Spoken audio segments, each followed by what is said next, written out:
Hello and welcome to another Unsourced Wall. My name is Elvis, and as always, I'm your host. Okay, so this is going to be kind of a short one. We only have a couple reviews, and of course, the new episode of Watchmen, so let's just try to get on right into it, and hopefully it'll all work out. We don't have that much in terms of news topics this week. I think the only thing of interest to me, at least, was the announcement of a new entry into the Chew universe by John Layman, which is a crossover between Chew itself and their new book, Outer Darkness. In Outer Darkness, I did a review of it at least once before on the show, and I think it's still really good. I think it's a really fun, really exciting, and really thrilling book. And so it's going to be nice to see Chew come back in that way. I know that Layman has been talking about bringing Chew back in full force with a full new sequel ongoing, a couple of spin-off minis. So hopefully that this one-off crossover is actually stepping stone toward that. I want to see more of that kind of stuff, even though this kind of thing is still pretty exciting to see. And fingers crossed for it. I hope it's actually really good and it's worthy of living up to the Chew legacy. And the only other thing on my radar is that apparently Peter Sarsgaard has been cast in the new Batman movie as some unspecified role. People are guessing either Dr. Hugo Strange or Two-Face. Best of luck to him, and I can't wait to see any kind of footage or details or imagery for this movie. Fingers crossed. There's not much else that caught my eye this week, so let's just head on right into what I read this week. First off, we have The Dreaming number 16, and as this series races to its finale, or at least the finale of the Spurrier run, it becomes much more than I ever expected. I guess it's the ability to look back at this run with more clarity and with a lot more focus on what it ended up doing in the long game. And well, I'm digging it immensely. Not really because it's trying to tie things up more succinctly or tidily, or even cleverly, but precisely because it's not. It's actually more of a huge mess, but it fits. It being a mess works. It's in keeping with the attitude and verve of the series in a way that something with a bit more craftiness or subtlety wouldn't have been. Spurrier's style and the personality of the series as a whole has been beautifully chaotic when it's not been incredibly aggravatingly obtuse. At its peak, it's been engagingly branching off and growing into telling, for its characters, for the side stories, and for the emotional dramatic threads. Unwieldy, yes, but oddly cohesive and graceful when it wanted to be. So this issue, and the finale arc in general, magnifies that with its own inherent messiness, and it compounds every single bit of it. It's like having a fever dream that ends up sounding more and more goofy and ridiculous the more you try to explain it, and Spurrier is going right for that. He leaves no stone unturned. He is ending this run on his own terms, and I respect the fuck out of that. He is making his stake in the ground, and the way this issue unfolds is like a descent into madness, into a complete breakdown of common sense and decency, but it wraps around the myth arc like a warm glove. It leaves almost every subplot and character thread in its wake. It completely tries to upend everything, and it's amazing, and it makes me so excited for where it's going next. I can't wait. If it lands on its feet with the rest of this ending, then whatever collection comes out for this run is a day one buy, because even though it's not the most steady and cohesive and consistent run, it's something that, at the very least, was completely enveloped in its own truth and its own mission statement. So, you know what? I commend that. I really do. Overall, 2 thumbs up. Next up, we have Inferior Five number 4, and well, this was sure a cancelled comic, and doesn't even get more cancelled than having a last-minute unannounced cover switch up to patch up the fact that whatever subplots you were going to intimate are now on permanent hold. I don't know why the cover that was supposed to come out of this got changed, but the new one is generic enough to be a perfect placeholder for whatever. And with Giffen and Lemire, it's hard to tell if anything was touched or not by this point, or when they even knew they were getting axed. There's enough evidence in this to make you think one way or the other, like how a character who took up a substantial, distinctly separate amount of page time last issue suddenly ends up having an incredibly nonsensical ending in this one. It just makes no sense, and it feels like it was only added to oust that character from the story to make sure that we knew that their subplot was over, and the rest of the issue is nothing but a recap, what we've been told again and again. It's a nothing issue, and it's just stalling for time, honestly. We get one bit of information regarding the greater scope plan of the Dominators, but that's about it. I wouldn't even have much of an issue with this if it was still 12-issue maxi, but with only 2 issues to go, there's not enough time to make this engaging or worthwhile. Even the Peacemaker backup feels flimsy and undercooked. It feels very forced, like, okay, we need to dovetail these things immediately, and it just feels very shallow. There's no core, and unless number 5 really is enough to shake things up and bring it all together, this will have all been fruitless.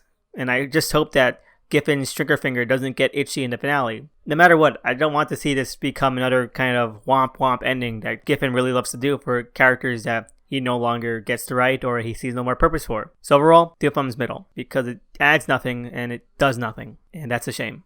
And lastly, we have Dead Eyes number 3, and after what feels like an eternity, and at one point might have actually been the story that was brutally cut down in its prime before rising from the ashes, has finally come around again to where it left off. It just took 2 reprint issues to get there, and honestly, it feels like it never left. I haven't even reread the reprint issues. I knew what happened in them. I haven't refreshed or renewed my information from either. I went in only on the knowledge I gained from the original readings of Dead Rabbit, but the writing, the art, the emotion, and the energy, and the utter enrapturing and engrossing nature of the character narratives are so pitch perfect that it's still all right there, entrenched in my mind. And this issue shows that they haven't missed a beat at all. Probably because they're using the same scripts, but you know what I mean. McRae's art is still as incisive, as emotional, and as heartbreaking as it's ever been, thoroughly demolishing the line between the crude, the vicious, the tender, and the tear-jerking. It goes for the raw and unfiltered harshness of intimate emotions, anger, pity, resoluteness, dread, and acceptance, brilliantly integrated and passed through on each term. Duggan's script is no slouch on this either, each creator being in perfect symbiosis with each other on this. It makes for a powerhouse book that I do not regret waiting for or continuing to support in any way I can. It's a damn good book, and on its way to becoming a career best for either of these two. And surprisingly enough, it takes the story in a new direction too, which is just the cherry on top for having this hiatus. Like, you wait for this issue so long, and then you finally get it, and it just blows your mind and exceeds all expectations, and it does things that you wouldn't have even guessed, and it's thrilling. Like, you get the payoff. It's like a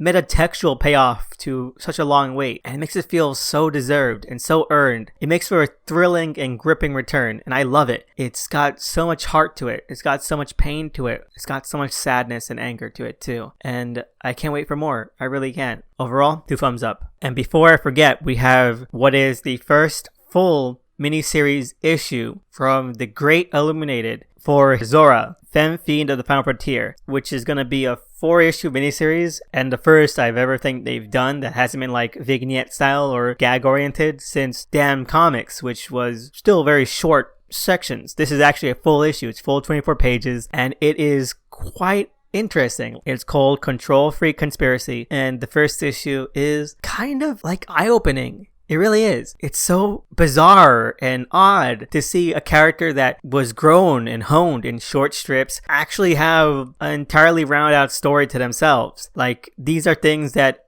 it doesn't even ignore. There are things in this that are callbacks, homages, and development to all the short little fictions that we've seen Illuminated put this character through already. So it makes it feel like those were substantial foundation. Like, you actually have a grounded root for this character, for this world, and it feels so natural. It's amazing. I was pretty shocked. I didn't know what to expect, and it completely surpassed all of my hopes, because it's something that I've wanted to see Illuminated really take the foray into for a while now. I know that things like Mad Magic have been very plot focused when they want it to be, but this is something that I think is a completely new arena, because it has to stand on its own as a full issue, as an actual singular comic book. Zora completely carries her own in a more serious narrative like this. Something that is taking itself seriously. Of course, it's still comedic. Of course, it's still over the top. But the plotting, the premise, and execution are a lot more standard. But it only really helps to show and underline and contrast with the amazing energy, enthusiasm, humor, and just complete viciousness that Illuminated is able to imbue in the panels, the caricatures, and just the expressionism, even the most minute details. There's brimming with insane creativity or comedic value. I guess if I had to say anything about it that I thought was a detriment, is that it does feel like it's holding itself back a little bit. Like, it feels like it's pulling some punches here. More of the energy, the wild, insane, chaotic energy that we've seen this character have before. But that's fine. I feel like this is like the early steps towards a new kind of transition. So I'm not expecting the most out of this. And I think that's a great kind of space to go into this, because it's definitely a departure from what we've seen Illuminated do before. And I just have the best hopes for this. When you're taking a character like this, when you're taking a tone like this, when you're taking like atmosphere like this, and you're shifting their medium and the way that they're executed, I've seen it happen a lot worse. And this was honestly very impressive. So I had a lot of fun with it. Check it out. You won't regret it. It's only $2 on Gumroad. I'll put the link below. I heartily recommend it, and I can't wait for another month to see where chapter 2 takes us. So overall, 2 thumbs up. And so now we can head on to what I watched this week. We only have one thing this week, which is Watchmen, episode 7, An Almost Religious Awe. And I'm going to give this episode some credit, because it actually ended up making me reevaluate and even make me want to retract some of my earlier statements. Mainly the ones where I talk about how I don't give a shit about the myth arc, when weirdly enough, this episode does the bare minimum to make me at least a little bit interested. More to the point, it takes the Cyclops, or the Order of the Cyclops, and gives them a lot more flair and personality, like the full name, and the insane, really evil looking logo scrolled on the wall, and the fact that they've been pulling strings since the 40s, because when you add all that in, along with their personal vendetta against the Minutemen via Hooded Justice, it hits me. It smacked me right in the face. The Cyclops,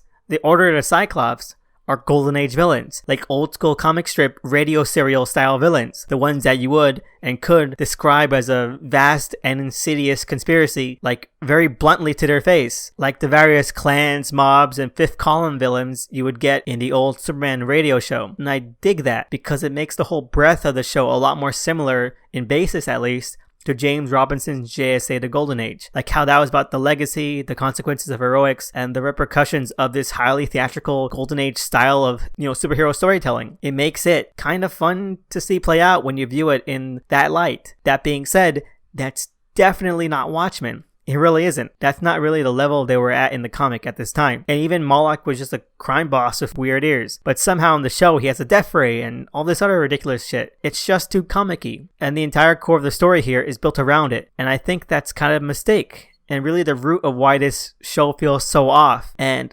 uncanny to other people. And just detached. Because the core philosophy and intent is off course. But whatever. If it can actually capitalize on this idea, then fuck yeah, I'll be in for the ride. But if it can't, then a whimper is all it will be. And to put it short, that's really the only thing about this episode that I thought was anything interesting, exciting, or entertaining. Just this idea, just this new frame of looking at the show's premise. And I really want to see that developed and actually made interesting on its own. So a lot is riding on these last 2 episodes, so fingers crossed. Also, the whole twist behind Dr. Manhattan is just silly for a bunch of reasons. Like him falling in love just because isn't the half of it. I mean, he was a white guy pretending to be black for 10 years. So there's a lot here that's just underthought. But whatever. Overall, 1 thumb up, 1 thumb middle. It was just marginally more entertaining than the previous solo myth arc episodes. And I hope that it's the sign of an upward tick, but honestly I'm still keeping my expectations low. Anyway, that's it for this week. There are no listener questions. I just want to say thank you to everyone out there who's ever sent in a question, topic, or comment to the show. It means so much to me and I'm just really appreciative and grateful for that, so thank you so much. If anyone out there has anything of their own they want to send in for a comment or a question or a topic, you can always find me on Twitter at THE_SNICKMAN. And I want to give a shout out to the cover artists for the show at DOTEMCEE. Please check them out. They're amazing and they deserve all the traction they can get. And like I said, if you want to check out more of Illuminated's work, including the first issue of the Zora miniseries, you can find all the links below. Anyway, thank you so much for listening. I am so grateful. I hope you had a great time and see you again next week.